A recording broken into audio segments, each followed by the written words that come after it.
আজকের মজার গল্প, গোপাল ভাঁড়ের সবাইকেই দেখছি অথচ কাউকেই দেখছি না। বিয়ে করবার ঠিক 1 মাস পরে গোপাল একটা বড় রুই মাছ ও 1 হাঁড়ি দই নিয়ে শ্বশুরবাড়িতে গিয়ে উপস্থিত হলো। স্ত্রী শ্বশুরবাড়িতেই ছিল, ইচ্ছে স্ত্রীকে সঙ্গে করে বাড়ি নিয়ে আসবে।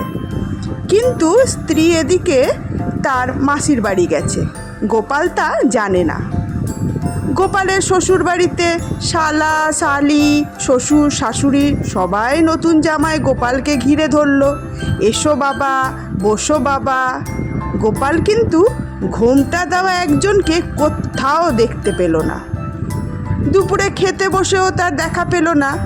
শ্বশুর শাশুড়ি শালা শালি সবাই রয়েছে, কিন্তু সেই বহু প্রত্যাশিত একজন ধারে কাছে কোথাও নেই। অথচ মুখ ফুটে তার কথা জিজ্ঞেস করতেও গোপালের খুব লজ্জা বোধ হলো। শেষ পর্যন্ত অধৈর্য হয়ে গোপাল বলে ফেলল, সবাইকে দেখছি অথচ কাউকেই দেখছি না।